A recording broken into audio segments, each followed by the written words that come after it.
저는 무조건 일단 실행을 하라고 해요. 저도 그렇게 하려고 노력을 하고 있고요. 실행을 하다 보면요, 내가 원하지 않는 결과가 발생이 된다 하더라도 자꾸 거기에 맞게끔 시정해 나가면 되는 거거든요. 보완해 나가면 돼요. 세계에서 가장 큰 체인점, 서브웨이죠. 서브웨이도 7년간 가게 대학교에서 조그만 구내 매점으로 7년간 하다가 그렇게 된 겁니다. 마찬가지로 우리가 여기서 서울에서요, 뉴욕까지 비행기를 타고 간다고 했을 때요, 비행기에는 자동 과성 항법 장치라는 게 있다고 해요. 그래서 아무리 목표를 입력을, 좌표를 입력을 해도요, 비행기가 가다 보면 자꾸 경로를 이탈을 한답니다. 그러면 그 장치가 다시 땡겨준대요.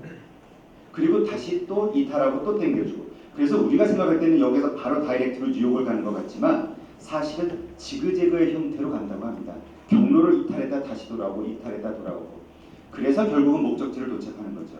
마찬가지입니다.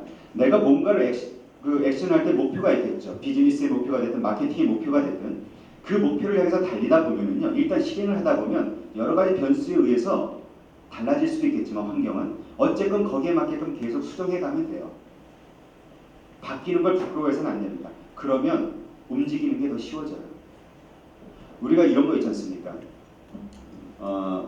자동차 내비게이션 있잖아요. 다 가고 가는데 여기서 우측으로 가라고 했어요. 근데 실수로 좌측으로 갔어요. 그럼 뭐라고 그럽니까? 내비게이션에서 지정된 경로를 이탈했습니다.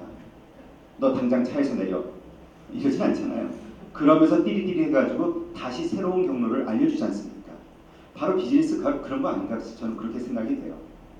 계속 제가 목표만 바라보면 돼요. 내가 추구하고자 하는 그 최종 목표만 잃지 않는다면 저는 얼마든지 과정에서는 수정이라도 가능하다.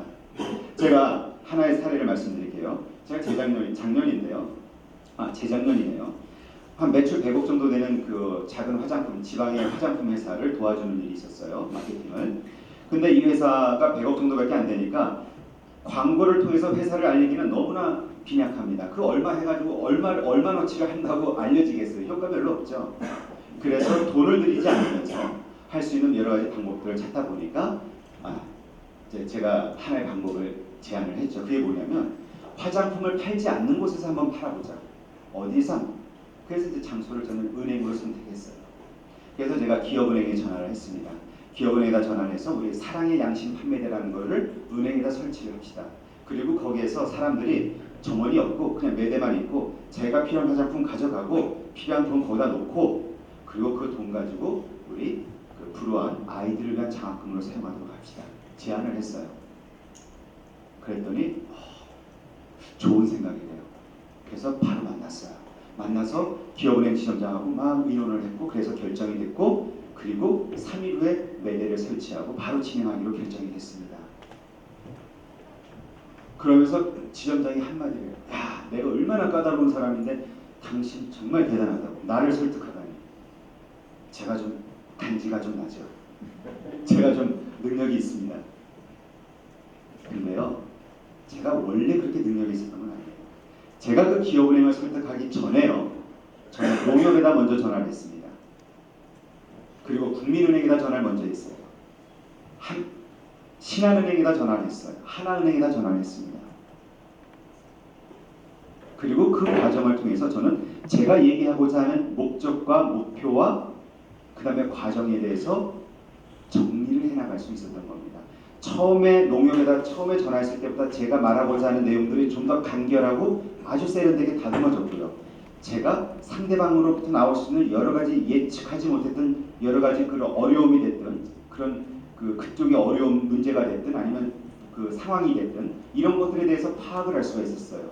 그리고 그 파악된 것을 정리를 해가서 결국에는 기업은행을 설득할 수가 있었던 겁니다. 그러니까 저는 뭡니까? 어떤 사람이 볼 때는 저는 농협에서는 실패한 거예요. 그렇죠? 국민은행에서는 설득이 실패한 겁니다. 하나은행은 실패한 거예요.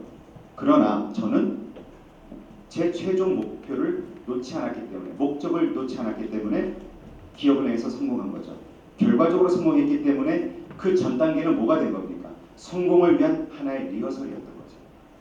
저는 리허설, 훈련이라는 것은 수련의 과정이 분명히 필요하다고 생각이 돼요. 처음 하는 게 어떻게 잘할 수 있어요? 그렇죠? 그런 것이 반복이 되면서 자기가 익숙해지고 실력이 향상이 되는 거겠죠. 그래서 저는 아무리 그 계획대로 되지 않는 과정이 있다 하더라도 그건 하나의 그 목표만 잃지 않는다면 저는 리허설로 인정하고 리허설이라고 가볍게 생각하고 계속 추진할 수 있다. 그런 힘이 나올 수 있다. 이렇게 생각을 합니다.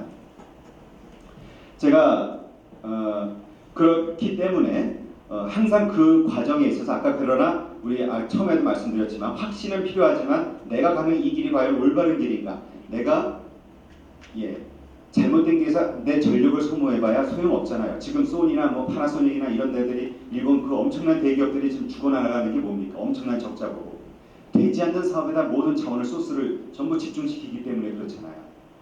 그렇기 때문에 자신이 지금 하고 있는 일에 대한 점검은 물론 필요합니다. 근데 그 점검은 어떻게 할 수 있을까요? 제가 생각할 때는 고객에게 물어보는 게 가장 정확합니다.